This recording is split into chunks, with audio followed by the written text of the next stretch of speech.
today is tomorrow, and Pokimane is in the news for today. And it's for, of course, you already know what it is, alright? It's not a scam. It's about gender, alright? We already know how it is with her. And of course, this was a question that no one asked because Pokimane was on the Colin and Samir podcast where they basically go around asking YouTubers about how they grew their business and stuff. And I'm gonna be honest here, I'm not hating on Colin and Samir at all, but I feel like a lot of the information that a lot of the YouTubers and streamers give out is basically, yeah, just upload and stream, get lucky. That's it. It's not like, yo, bro, I'm just saying this category that you do for streaming or making videos is gonna blow you up 100%. Just do this category day in and day out. Right? It's none of that. It's always just, well, I uploaded videos and then they started getting a lot of views and then I told people to come to my Twitch stream or buy my product and they did. And that's literally 99% of what Colin Samir's answers are is, I got lucky. I'm not hating on them at all. Everyone has their own different stories, and obviously you can take each and every person's story and apply it to yourself and, you know, your online creative endeavors. But I'm just saying, that's literally 99% of the people whenever they answer the question is, yo, I got lucky. And that's exactly what Pokimane is saying, right? That's what she's saying throughout the whole thing is, yeah, I got lucky. What do you want me to say? And that's basically what their whole show is about. How did you get started? What's your background? You know, it's just a whole backstory. And basically, during the podcast, Colin and Samir were talking about the exclusive contracts that a bunch of streamers got that even Pokimane got to stream exclusively on different platforms. Some got YouTube contracts, some got Mixer contracts. Those boys, man, are like bandits. They only had been up there for like a year or two. And a lot of them got Twitch contracts, and they were all worth hundreds of thousands to and I mean in the tens of millions of dollars. And Pokimane was talking about her Twitch contract and how much she was making off of it. But instead of her realizing, wow, I made millions off of this shit. Damn, I'm great. No, obviously Pokimane cannot be grateful. She has to also make sure she mixes the good with the bad, because her talking about her making millions upon millions of dollars off of streaming also has to come with the requisite of, oh yeah, I may have made a shit ton of money off of this, and a lot of my female friends that also stream may have made a shit ton of money off of this, and at the snap of a finger, I can probably just make another female streamer just by streaming with them and make them a multi-millionaire. Instead of me doing that, I'm gonna complain about how men are the majority viewership of these streams. Not, oh my god, yo, I'm so grateful for, you know, everything that I have and me being able to make other female streamers and, you know, me being able to help them with their platform. No, it's for some reason, instead of me helping out female streamers, I'm just gonna complain that male streamers are just all over the platform. Even though the website was made by men, the main viewership is men, her main audience is men. You think women are giving Pokimane $10,000 donations? Officer K donated $600. I love you, please be my girlfriend. Please do not come out here lying, saying that, yes, women are spending tens of thousands of dollars on her subs, which is the reason why she made so much money, especially in her early years. Do not lie. Do not lie. This woman knows that her audience, and the main reason why she's rich, is because of men. It's because it is a male-dominated space. If it was a female-dominated space, she would be just like every other male streamer, like me. Come to my stream, watch me. Sup, yo? I'm just saying, just come on, dude.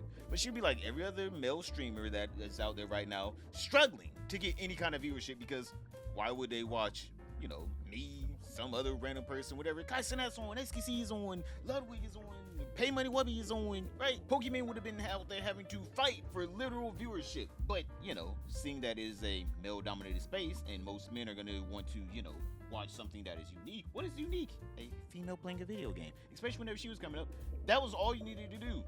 Whenever you wanted to be a male streamer, you had to be good at the game. You had to have done something amazing, or you had to been basically at the point of a stand-up comedian, right, to make any kind of a difference in your career just by existing on a platform, poorly playing a video game or getting carried in a video game. Pokimane was able to garner viewership, and yet for some reason she cannot see how blessed her and other female streamers are to where they have basically an easy path to a career.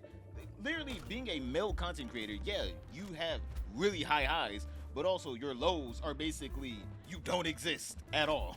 At least with female streamers, you can exist in the middle and still be a nobody. There's so many female streamers with 500, 600 viewership. My dream.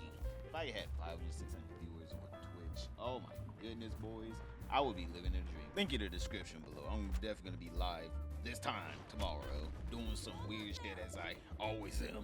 Like, there's so many female streamers with 500, 600 viewership that you will never hear of. You will never hear of. But they will always have that loyal audience. As soon as they go live, same second, at least 200 people are popping in. Right, Pokimane, for some reason, doesn't want to acknowledge how easy it is for a lot of female streamers to literally make money off the platform. They can just exist there, and they can already make money, trust me. I've streamed with some small female creators. It's like way back in the day whenever I was first streaming. This was before I even started doing commentaries and I was trying to do streaming. I streamed with a couple, and they would make so much money. They would have like 10, 20 viewership. Them viewers would never come over to me, but guess what? They would love donating to her. Oh my goodness. And sometimes she would just be like gone for an hour. And I'll be like, is she not coming back? And then I'll see that someone popped up in the chat, 5 gifted subs. Like, what? You're spending money on a chair. She's not even there to react to it yet. Right? Like, these male viewers are rabid for female attention on Twitch. Trust me. If you are a female streamer, you know, you're just getting started. Trust me. Just put in the time, the effort, stream a little bit every day, even if it's an hour. You will get a viewership, and you'll garner a pretty nice sizable one fairly quick. You don't have to do much, unlike, you know, a lot of other streamers. But yeah, here's Pokimane basically downplaying the impact of a lot of female streamers. There have still been a lot of female streamers that have done really good, right? They have done really well, but she's downplaying that, and also downplaying male audiences. Like, what's wrong with, you know, female viewers having a male audience, which a lot of them do? There shouldn't be anything wrong with that. But if you're at the top, like the top 1 to 10 streamers, you're making way more than the streamers did back in the day. Interesting. You know, so it's yeah, like, I guess like Kai did that big McDonald's. I mean, yeah, deal. we're talking you'd about have brands to like imagine. McDonald's Yeah. and Nike. Yeah. It's a different ballpark. It's a different caliber. It But really, again, really like is. the you guys all like during that time, I think that like paved the path for the legitimacy a little bit, right? which I'm very proud of. Streamers. Because Yeah, and to have been a part of it during that. yeah. I'd love to share some perspective, a little bit unrelated, but a little Yeah. bit related. As much as I think Kai and Speed are incredible, and what they do is incredible. Also, when I think of them, I think of how much the audience has changed over the years as well. They're both two like young dudes who do kind of like crazy, wild things. And just from a data and analytics perspective, I find it really interesting to see who are the top streamers, their similarities, their differences, especially in terms of audiences. And unfortunately, there aren't that many like huge female streamers, at least not on their level, which I think reflects like nowadays the audience has in a way gone more to being a lot of like younger dudes, which is amazing. But I remember during the pandemic, I felt a much larger female presence, both in the audience and in regards to the streamers that we were seeing growing and becoming more popular. So that's just an interesting thing that I've noticed as a creator and both a consumer of the Twitch streaming landscape. Who you see at the top, a lot of the time, can also like reflect the viewers. I like how Pokimane is like, oh my god, unfortunately, there's not any huge female streamers. Not like last year, Iron Mouse became the #1 most sub to literal female streamer / she's now the second most because Kai Cenat took back the first place. But she was at one point, literally last year, the most sub creator on Twitch. She had the most subscriptions, meaning she was making the most money. And yet, for some reason, Pokimane that doesn't count. That it was just one thing. No, that doesn't count at all. It's like the goalpost gets moved so many times with this woman, where it makes no sense. She says there's not enough big female creators, but then you look into the VTuber space. There are so many huge female creators in the VTuber space. They all get over 20, 30, 70K, some even 100. Some, you know, for a while, Iron Mouse was getting over 200K concurrent viewers. And yet, for some reason, for Pokimane, she's making it sound like men hate watching female streamers, whenever it's the complete opposite. Men love female streamers. Trust me. All you have to do is stream and you garner an audience. On top of that, let's all be honest here, a lot of female streamers kind of don't do much with their audience, event-wise, right? Kai Cenat and Speed do so many events, right? There's so many huge events that male streamers like Ludwig even Pay Money Worthy from time to time. They all do these huge events that garner these huge audience that they announce in advance to, you know, let everyone know at this time I'm gonna be doing some crazy shit. But then there's streamers like Pokimane where she'll get on to stream. Oh, you guys, you guys want to see the clothes I got? Guys, look, I'm playing a little video game. And that's all they do. They're not doing huge events. Like, don't get me wrong, QT Cinderella, whenever she puts on her streamer award event, it does really well. It does really well. As soon as, I don't know, you put on more events that, you know, brings the whole streaming landscape together or garners more attention to yourself, it does really well. You just getting on and streaming, you made a shit ton of money off of it, but then you complain that, you guys, I'm not at the top. Like, I'm not at the top. Pokimane, when was the last time you organized, planned, and put money towards your own event? When was it? When was it? And also, let's all be honest here, when was the last time any female streamer other than someone like QT Cinderella did? These events are what makes and breaks these careers. If she wants to become this huge streamer like Kai Cenat, you gotta put in the time. This woman is a multi-millionaire living in the lap of luxury. You can go on her Instagram, her Twitter, anywhere you can follow her. She's gonna be showing off. She got this new Chanel bag. Oh my god. She got this new perfume. Her friends gave her this expensive thing. You guys, look, I got a $20,000 couch. Look at this $100,000 TV I just bought. Oh my god, you guys like these nice little $5,000 shoes, right? She doesn't care about streaming. So why are you complaining that the people that care about streaming, the men who put on a lot of these events and all these other things, are the ones that are at the top? It's like someone saying, yo, I was running a race. I didn't train that much. I didn't train at all. I came in third, but, you know, I didn't train at all. I don't think the person that's in first right now deserves it, though, just because he trained a little bit harder than me. It's like, what? He did more than you.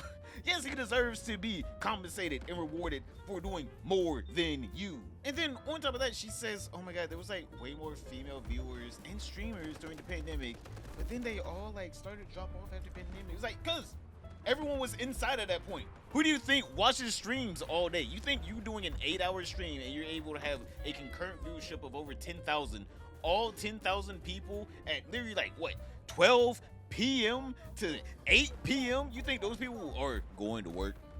You think those people are, you know, living a full life, happy life? You think those people are doing that? No, they're not.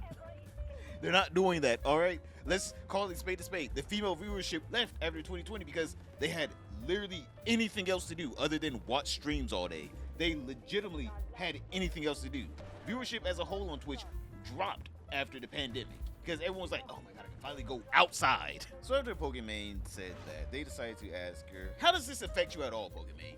Please tell us, how does this affect you at all? You are a multi-millionaire in a quote-unquote male-dominated space. Please, tell us your woes in life. How do they treat you so unfairly, giving you so much money and so much attention, keeping your viewership and your retention so high? How does that impact your experience as a creator? I think back in the day, I didn't really think much about that kind of thing because I was just having fun gaming and I was experiencing this new platform, this new type of content, and really all I wanted to do was game. But now I feel so lucky that I have all these different channels and in a way, all these different mediums by which I can reach an audience. And now that like a fair amount of people online know who I am, I also have this choice of what audiences do I want to reach. And I will say, in terms of audience, obviously my favorite era was that of Among Us, because I felt like there were just so many more like-minded folks that I knew were watching me. And I feel like that's why I really enjoy different mediums now, because I know I can reach people that maybe aren't as involved in streaming as they maybe Meaning once like were. podcasting or TikTok or Yes. vlogs. Yeah. Yes, this woman continues to complain about how now that she's so huge, she doesn't like men in her audience anymore. She doesn't like that space. All right, there's different people. She doesn't say it outright, but you can clearly, you know, read between lines. She complains about a male-dominated space, even though she was, you know, very much benefiting from a male-dominated space. She made a shit ton of money. She got a shit ton of contracts. She's able to do a whole lot of things because these men followed her around. They gave her money. They literally built her career brick by brick. The female audience was not there for her day one. Guess who was there for her day one in this male-dominated space? Men! And she complains about them. She's like, yeah, I would like to drop them like a rock. She complains that, yeah, I didn't like this audience of men anymore. Why? I don't know. They gave her a ton of money. They gave her a career. They gave her a platform. And now she complains about them. It's so weird to see someone gets so lucky in life and then starts nitpicking how they got lucky in life. Oh my god, yeah. And back then, I didn't know that, you know, the whole thing was a male-dominated space. You know, I was just playing video games, and, you know, I was just, you know, vibing. Like, no, you know what you were doing. You were building up this loyal male audience, and now that you have them, you want to throw them away, trying to get an audience that you can see is unattainable for you. You're not gaining this female audience. Like, let's both be honest here. You wouldn't be complaining about a male audience if you didn't have these people around, right? You don't see these beauty channels complaining about their male audience, right? It's because they know we have a female viewership. You don't see these female fitness channels complaining about a male audience because they know they have a female viewership. Of course, Pokimane is gonna complain about her having a male audience because she feels like she wants to be a feminine, female-centric channel in a male-dominated space. I'm just saying, there's not too many women showing up to the construction sites. She's sitting here in a male-dominated space, wondering why only men are in the male-dominated space. It's like saying, why are there only men in the male bathrooms? I don't know. I don't know, Pokimane. I don't know. Just like how I don't know why Asmongold is still in OTK. Well, I'll be honest, we all know this man brings in some amount of money to the damn organization. But for some reason, the members keep complaining that every time he says something, they all have to suffer. And of course, by them complaining, they all got hate threads for complaining about it. So, boys, click this video right here to find out how Asmongold is negatively affecting the members of OTK. And other than that, don't forget to like, subscribe, comment down below, and I'll see you all tomorrow.